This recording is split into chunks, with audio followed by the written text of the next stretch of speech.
background, I'm a registered civil engineer in the state of California, and am very familiar with the CEQA process and engineering type projects. Next slide, please. We mentioned the glare and some other damages to our properties that we're real concerned about. When those solar canopies get installed, or if they get installed, it's demonstrated by a glare study that there will be glare projected onto the back sides of our houses. Solar City has an expert. His name is Dr. Clifford Ho, and in his letter to Solar City, he said that the glare would be bright enough to cause a temporary after image in the eye. Now, when we looked at the glare study, there are 4 different levels of glare. 1 is permanent eye damage, 2 is temporary after image, and then 3 and 4, which are lesser. This glare is all going to be in that number 2 level, which is just below temporary or a permanent eye damage. So even though those canopies are set far away from, a couple hundred feet away from our houses, it's still going to be bright enough to cause a temporary after image in our eyes. There's also going to be glare that will it'll be a nuisance to us, and Dr. Ho says that that will be a nuisance to us in those morning hours. And they talk about the early morning hours, but in the glare studies, when you adjust for the daylight savings time, it actually goes as late as 8 a.m. in the morning. So it's not, to us, it's not early morning hours if it goes up to 8 a.m. And what that does, that glare, it's going to cause a negative impact to our property values. If there is any nuisances to our property values, we have to disclose that in a real estate disclosure form. It also degrade our views to the north. If you go to the next slide, I'll show you what I'm talking about. If you look at the top photo there, that is what we see from one of our neighbors' backyards. And you can see there is abundance of trees that we actually look at when we look to the north in the parking lot. And the trees help soften that parking lot hardscape.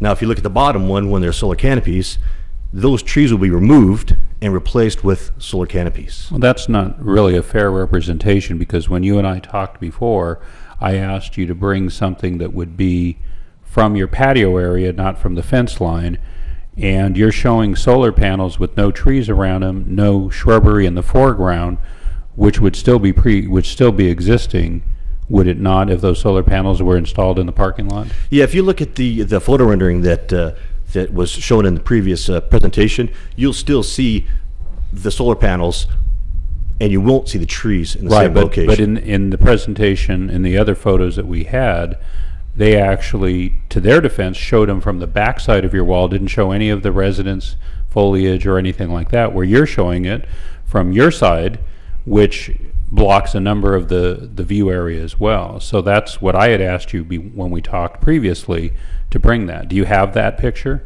that I asked you to bring? I do not have that patio picture. area? Okay. Because that was like over a month ago. Yeah, I do have photos, it's just not in my presentation. In any case, my point is right now when we look to the north, we actually see quite a bit of trees. Next slide, please. We also did some research on CEQA. I'm familiar with the CEQA statutes for the state of California, and basically CEQA is in place to help mitigate any kind of environmental damages. And there's a couple of clauses in this CEQA clause that talks about protection of the public to reduce or minimize environmental damage. And we feel that we're going to be damaged environmentally by this glare and the damage to our views and the damage to our property values. And really, the goal of CEQA, as it reads here, is to provide a decent home and satisfying living environment for every Californian. And when the glare is projected on us and our views are disrupted, that takes away some of our living environment. Next slide, please. We did meet with Wal-Mart in Solar City last night for about 2 hours, and we talked about some alternative locations. And we've actually visited some alternative locations too in the area, down in the Murrieta area, and we went to the Victorville area. And the good thing about those areas where they do have those solar canopies is it's not surrounded by residential housing. It's either open space or commercial. And when we talked to Solar City and Wal-Mart last night, if they had other samples of residences adjacent to solar canopies, they didn't have any examples where they've done that in the past. So we're concerned that our houses are unique in a way because we're elevated above the parking lot and to the south and the recipients of the glare. There's also some talk about mitigating our glare, and when we're in our backyards or in our upstairs balconies, there is no mitigation for the glare that we will be experiencing in our backyards or on our balconies. Can you give me the addresses for the homes that have balconies that face the back? There is one house in Mr. Turner. The address. What's your address? 1381. Is there another one? I believe he's the only one that has a balcony. Okay, because you have plural there. That's my concern. Well, there's one balcony, but we may put in future balconies. And if we go ahead and put in future balconies, those future balconies will be affected by the glare as well. And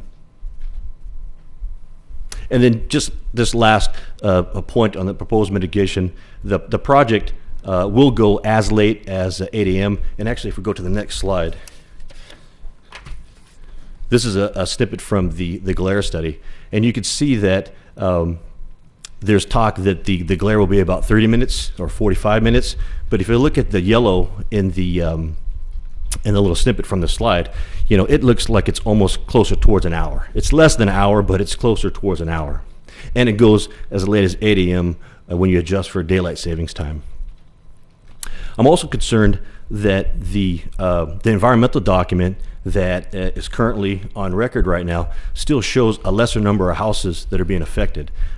It only states that there are 6 homes affected when in fact there are 9 homes.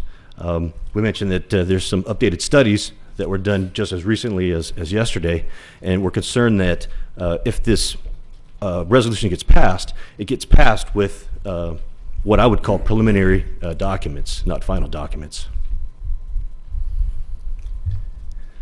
Okay, next slide. So in conclusion, these are the reasons why we are concerned about the solar canopy project in the Wal-Mart site. We're going to be impacted by the glare. The glare, there's no mitigation for the glare in our backyards or on our balcony, with the one balcony, or future balconies. The proposed mitigation isn't going to work. The Wal-Mart and Solar City, we feel, will be getting all the benefits to the project, and us, the neighborhood, the homeowners, we get all the damages. We also have a signed petition from 28 residences that are also opposed to the project. So we're really looking to the city to provide a vote to protect the homeowners from the damages that will be caused by the Wal-Mart project. So we're asking the City Council to vote no on this resolution. And I'd be happy to answer any questions for you. My concern is when we talk, like I said,